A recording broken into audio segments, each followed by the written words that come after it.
the midst of losing my father to his sickness and failing to be his ideal girl, I ended up in a marriage trap that feels entirely self-destructive. Yet, here I am, moving to a new city with my birth mother, and her oath to utterly shatter me in the name of selfless self. But how do I tell her? I have imagined myself in the middle of a desert writing the final end of my story just to quench my literary pursuits, rather being a stranger's wobbly wife whose most eccentric midlife crisis is missing out minute details about flavors and the balance it needs. I admit I am purposefully ignorant about Indian spices and the perfect proportions of salt. There is an Indian saying, the way to a man's heart is through his stomach, and I don't have much luck in that department.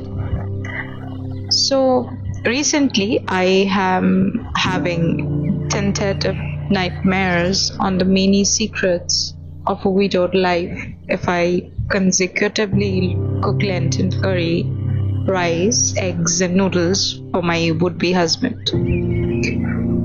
Mother is never going to understand. I have failed to understand the meaning of love beyond familiar bonds, although I have always loved the idea of someone ever so captivating that a mere blink seems like an aging lifelong distance of mysteries. The rush to do something stupid, say something nonsense, sharing warm gazes, trying to avoid eye contact, even if it's the only piece of art you wish to admire. I love reading and listening to it all. I have never felt that way for anyone in this entire world, not even for a split second.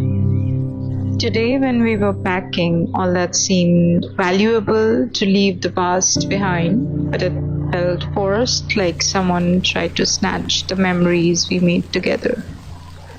Somehow, we had to exist. The bad memories resurfaced every other day, and the good ones were too painful to revisit. So we both thought it would be easier to not think at all, to make our ridiculous brain go numb for a while and move forward with the burden we both buried inside our hearts forever. The day I lost my father, my mother lost a plot. Her role, her routine, love, conversations, fights, to be exact, her present and a future she never imagined in her wildest dreams. We never really talked much after that. It was just the bare minimum of checking on each other if we both are still alive. I know grief has a way to destroy the most beautiful and strongest things. I started walking even though I felt so alone and out of place. I swear I wanted her to be my pillar more than anyone else, and she couldn't. I understand why. Not entirely. I would be lying if I say so. She started visiting her family often, and I had no one I could find solace in. I said yes today because I thought maybe for once I have a chance. Finally, the universe is trying to send a very important message that I can get access to the other side of love, if not this. I have no idea, why I am doing this, and that makes everything scarier.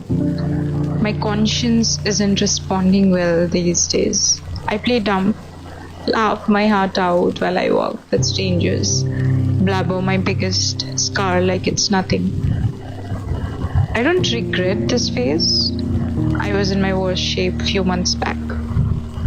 I could not coexist where my father spent half his life and saw my biggest fear take complete control of my life. I always shivered at the thought of losing them. Even more to break the news and say that I've lost my parent and continue with this awful story to my grave.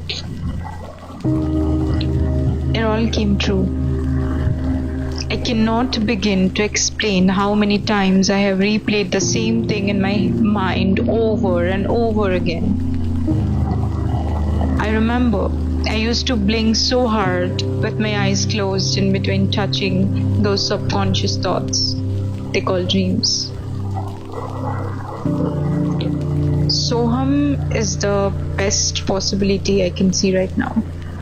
The one to heal all these wounds I carry, or at least ease my everlasting chaos a little bit.